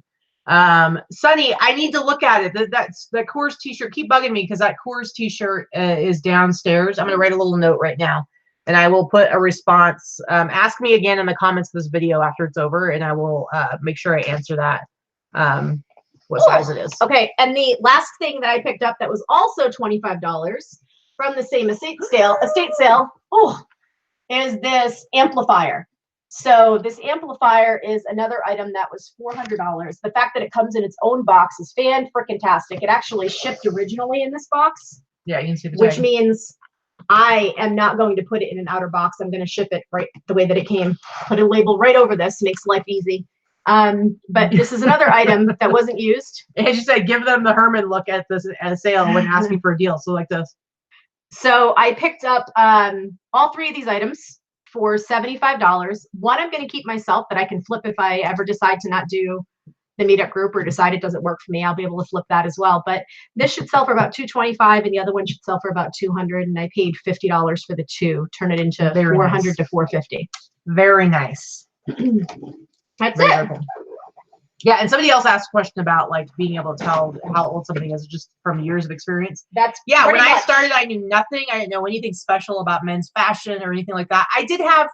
There is a certain amount of what we do that takes instinct, but having good instincts about it helps a lot. It gives you a leg up, and I think both of us are those types of sellers. I grew up thrifting. I used to go thrifting with my mom and my grandma and my sister. And so I think I just have like a good instinct and eye for what I think is interesting and is going to be good, as well as what's vintage. And then the other part of it is just, you know, getting to know tags and kind of getting a feel for, you get to the point where even if it's a tag you've never seen before, there's a certain way they look. Yes. During a certain decade. Yes. That you're going to know. And that's a lot of the things with vintage clothing and vintage items that you tend to understand and get to know what vintage things look like and what era things are from based on the style, based on colors, based on shape when it comes to clothing, based on the advertising on packaging, if it's a hard goods item. So that's part of it. Because I can find a vintage t-shirt that's got the tag ripped out of it, and I can still tell what time period it's from. Yeah. And where do we find estate sales? Is this, people have already answered that, but estatesales.net. Yeah. Are you done? Yeah, I'm done. I got nothing else. I can't even get out of my chair because I'm surrounded by all these boxes down right to t-shirts. Okay, so I got some cool stuff this week. So this first one I actually sourced off of eBay. What will happen is I'll be looking at comps, or I'll be looking something up, and something else will pop up, and I'll be like, oh, that's kind of cool. And they've got it priced really low, or whatever. Or I'll be like, oh, that person has a really low price on this one thing. I'm gonna go see what's in their store, what else they might have that I might like. And so I went ahead and bought this t-shirt. This is a Spock Star Trek convention t-shirt. This is from 1992. I bought it for $15. I plan to sell it for, I don't know, I'm gonna price it really high because I think it's super cool.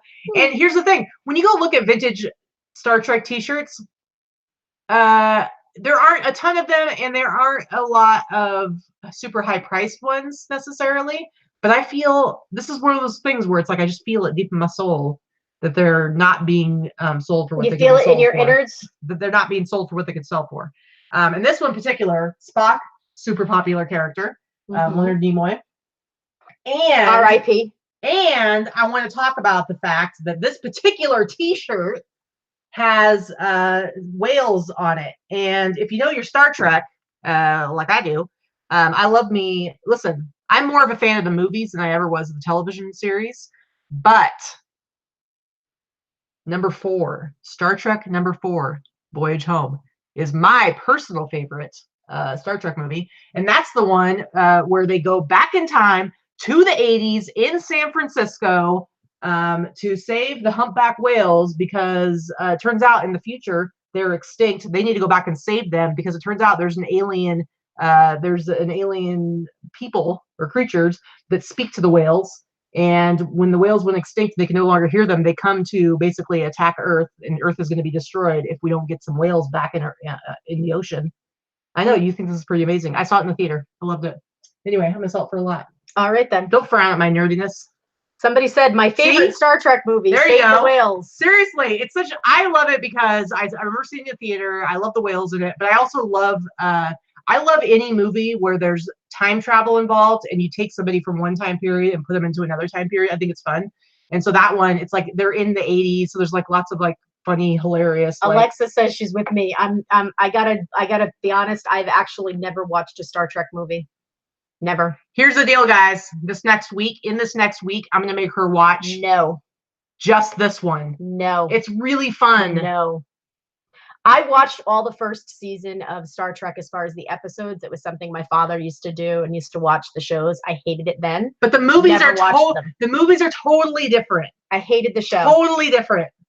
How did we if we can get from 61 upvotes to 100, she has to watch this movie. I don't care if we get 177 upvotes. Why would you do this? It's so good. Anyway, I love this. I think this t-shirt's fan-freaking-tastic. Ooh, I love Back to the Future.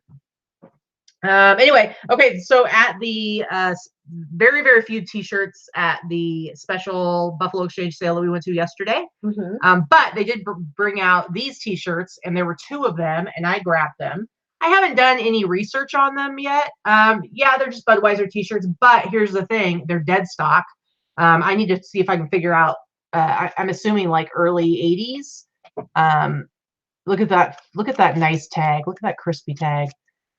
Crispy shirt. Crispy tag. I would say early 80s, possibly even late 70s.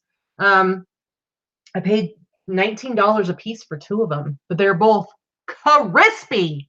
And I plan on trying to sell them for, listen guys, I'm going to try and sell them for $100 each. Really? Do you think I can do it? For a Budweiser shirt? Yeah. For like a 70s, 80s crispy. It's going to take a little while. Don't make that face at me. All right. We're watching that Star Trek movie. We're watching that Star Trek movie. Jen, I am with you. I have a very good eye now, but bought a ton of shit to begin with. Oh yeah, until I learned. So I made a lot of mistakes early on, especially because there was no way to look things up. I would go to garage sales. I would go to auctions. I would spend money, and I was very conservative at first because you don't know. You don't know what you don't know, right? And I started selling, hard goods and antiques and collectibles. I knew nothing about them. So that was back when you used to have to like research things in books. You'd have to look through all the antique books. So, part of it is it's how you pay your dues. It's your education. Vintage Violet says that you'll love the movie. The 80s goodness alone is worth it. Here's the thing. One of my favorite scenes is other people are saying, don't do it. No, there's a part where they have to go and Scotty has to use a computer and he like picks up the mouse and he's trying to speak into it because he can't get it won't work because it's like a computer from the 80s. It's funny. It's pretty funny.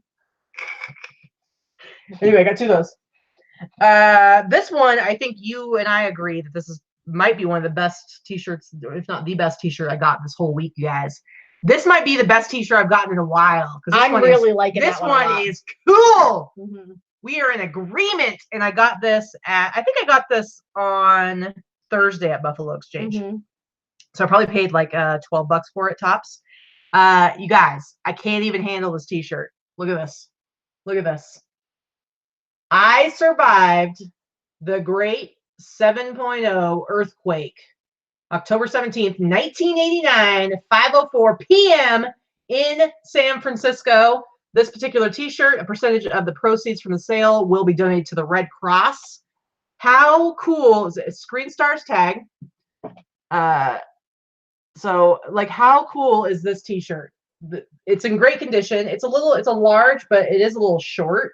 But how awesome is this t-shirt? And what's really funny about this t-shirt is I believe it was 1992. I was telling Vicki this story. There was an earthquake that happened on spring break, and I believe it was like close to a 7.0 as well in Oregon. It was a huge earthquake. Of course, there was no like, ordering stuff online or anything like that. My mom read a newspaper article about somebody who had made t-shirts, and I don't know if she made a phone call or she had to like handwrite a letter and send a check, but she got me a t-shirt that said, "I survived the spring break quake of 1992. I wish I still had that t-shirt. But guys, seriously, this t-shirt is amazing. That shirt. I love this t-shirt. That's really probably cool. My favorite you've bought in a long time. Yeah. And Valerie Rucker just busted out a $5 super chat. Valerie. Thank you, Valerie. Valerie. Thank you. Super chat. Super chat. Valerie super chat. Yow. You like that? Anyway, I think this is really cool. Yeah, the earthquake I felt, it was crazy. I remember my bed was like bouncing like The Exorcist, and I had to like leap out of it, and I'm like all trying to walk to I felt my very first earthquake in 2015 when I was vacationing in California after I moved here. And it was not a big one. It was like a 6er, and it was right near like San Jose, because that's where I was. Did you say it was a 6er? It was like 6 point something. Are you? Is that like how you talk? Yes, that's my lingo. I'm an earthquake linguist. Are you an earthquake aficionado? Yes. It was a teeth rattler, Angie says. See, Angie says, I don't have to watch it if I don't want to. I agree with you. See, I watch a lot of things that she kind of makes me watch because she seems to think I'm going to love them. And sometimes you like them. At least 75% of the time, I'm rolling my eyes going, It's a fun movie. Geez. I hate sci-fi. I hate all sci-fi movies. But this one's, it's set in, that's the thing about this. You don't like sci-fi, but this is not set in like a sci-fi weird place. It's set in the 80s in San Francisco. And so it's like all the pop culture, everything. It's all stuff that you recognize. It just has Star Trek characters in it. And it's got the mom from, what was that television show? Seventh Heaven. She's in it. I don't remember who the mom was in that show. What good are you? Anyway, last 2 t-shirts, guys. So I did a couple of bulk buys from a guy in a Facebook group, and I will say overall, I'm kind of disappointed. I'm gonna make money on them. I'm not gonna make as much as I had hoped. I got some jackets and t-shirts. There were a couple things that were damaged and not what I thought they were gonna be. Not enough to make a hassle about it or fuss about it. It's just kind of one of those things where I won't buy from this person again. But I did get some good stuff, and I will make money on it. So these last 2 couple of t-shirts are things that I got. That the t-shirt lot I got, I am happy with all of it. It's all good. It's just the jackets were but this t-shirt, this is Guess. This is not vintage. We'll call this retro. This came out like a year or so ago. I can't remember exactly when, but if you look closely, you can see the Guess actually, the S's are dollar signs. This is specifically, this was a collab from Guess and A$AP Rocky, who is a rapper. It was released like, I can't remember if it was like 2017 or 2018. I think 2017. Anyway, but it's got that, 90s streetwear, the stripes that are really popular, and it's embroidered. I will list this. I'll probably sell this for like $100. Within that lot, I probably paid like 15 for it. I'll list it for 100, sell it for 100. It's selling pretty regularly for 70, $80. However, you'll sell it to Australia. I'll probably end up selling it to Australia, because here's the thing: a lot of the guys are, it's like that thrift, that streetwear group that I'm in. Sometimes they'll talk about like international stuff, and it's clear that pretty much none of them sell any internationally. idea they don't even know how to ship domestically. Yeah. Dude shipped her a box of jackets. It cost him $80 to send about 6 or 7 jackets because he sent it in a box so flippin' big and sent it priority. Yeah. But not too bright. Didn't know how to, well, whatever. Work around. But my point is, when it comes to the competition, I can sell for a higher price because I know more than likely it's going to end up getting sold internationally, and so I'm going to go ahead and sell this for $100. Because I'm pretty sure they weren't able to buy that stuff directly from the website. So that I'm super happy with that t-shirt. And then the last t-shirt I have, this one. This is something to give you guys a heads up about. So Cowboy Bebop, this is a Japanese anime show, television show that was on in the late 90s, or started in the late 90s. And so it's a pretty popular show. I didn't know what this was either. So yeah, and so, but this particular t-shirt is from when it started. So this is vintage. And this particular t-shirt, this particular design, I should be able to sell this for $100. There's plenty of Cowboy Bebop stuff that's like, selling for $15, $20 on eBay. But this exact t-shirt, I will sell for $100. So really it was this t-shirt and the guest t-shirt that made me buy that whole lot at all. And so I paid $100 for the whole lot. I'll make $200 off of just those 2 t-shirts. And then there's a few other t-shirts in there that I'll make some money on as well. Sweet. So, Sandy, when I sell those games, do I put them in the USPS game box? It depends on where it's going to. The USPS game box is the large flat rate box, and that's actually way more expensive than it costs going most places in the country. So generally not. Sometimes I'll Frankenbox 2 different priority boxes together. Sometimes I will ship it FedEx if it's going, like that Mall Madness game will probably go FedEx. FedEx ground is the cheapest if it's going anywhere further than the middle of the country. Yeah. Angie, we're in a little bit of a delay here. So are you referring to the Guess ASAP Rocky t-shirt or the Cowboy Bebop? Because she says she asked me about that 10 months ago and sold hers for 120. So I would like to know which one you're referring to. I'm not sure. So I can look that up. Anyway, guys. Yeah, I think we're about done. So Ocean So says, if my eBay buyer won't change the address of their profile, should I refund and cancel the sale? I would say yes, because if somebody's refusing to do it, then I'd be like, well, then that's problematic. And I would go ahead and cancel. There's no reason why. If he doesn't know or she doesn't know how to do it, all they need to do is contact eBay, and eBay will walk them through how to change it. It's not your responsibility to do that. Right. So, oh, the Cowboy Bebop one. Nice. So then I'll price mine up even higher because currently there's one that sold for $80, but there aren't any listed. And so I will price it even higher than that. Anyway, so that's everything. So yeah, everybody wave goodbye to Herman. We're going to miss Herman. Kara said she thinks she saw him wave goodbye. He may have. He's probably here's my Herman face.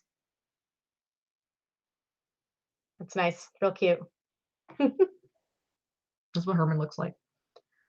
Poor Herman. Yep. Anyway, guys, Sunny, I will go ahead right after this and I will go check and see what the size of that Coors t-shirt is for you. It's in her pile to photograph right now. So no, that's one I got for a Buffalo Exchange. But anyway, okay. But thank you guys so much. Remember, next Sunday is going to be quite a show. There will be prizes. Anniversary Sunday. There will be prizes. There's going to be a couple of gift cards, guys, if you can believe it. We'll put together some eBay swag for you. Teresa, if you actually showed up on time, you would know. Herman was sold. Yeah. Oh, and Teresa wasn't here to know about our anniversary show. But yeah, so next week it's going to be a big show. We're going to do like a kind of a look back at solds over the last year that we were excited about. So it should be a fun show. We're going to highlight. It's going to be a highlight show. The highlight reel. We'll show a regular haul from this next week because we will have bought stuff. Yeah, we'll show. Are we going to have time to do both? Yeah, because our sales will be a highlights from the last year. You can't really do a highlight of haul stuff because hopefully you sold those. You're not going to be like, I'm really excited about this thing I bought a year ago and it's still sitting there. Okay. So, and people want to see new stuff too. All right. But we'll get it all ironed out. Prizes next Sunday. Leslie, I would list that as juniors if it's 7-8. Yes. Whenever it starts with an odd number, it's a junior size. Ooh, Teresa's got some eBay swag to send to give away. Teresa, why don't you just let us know what it is? Maybe give us a picture of what it is, and then we'll just have you send it directly to whoever wins it next week. Why pay double for shipping? That'll work better, but we will definitely have that be a Team Money sponsored Kara prize. says I'm blocking out 4 hours for next Sunday show. God no, Kara. We do an hour and 45 minutes right here as it is. Well, I'm thinking they have this new thing where you can actually do this. You can do a premiere where you premiere content and then you sit with your audience live to watch the premiered content. So what I'm actually going to do is I'm totally going to illegally stream Star Trek 4 Voyage Home live on next week's show, and then everybody. No. I'm going to say negatory. Nope. All right, guys. We will see you on Wednesday. And we might be doing, are we doing a store review on Wednesday? Did you get contacted by the other Cheryl? Not Cheryl, who's live member? No, I did not. Well, we'll have to see if we can get a hold of her or somebody, but I think we're going to try to do a store review on Wednesday. Okay. Maybe. All right. We'll let you know. All right. We'll let you know. Enjoy the rest of your weekend, guys. All right, guys. Thanks again, and we'll talk to you later. Bye.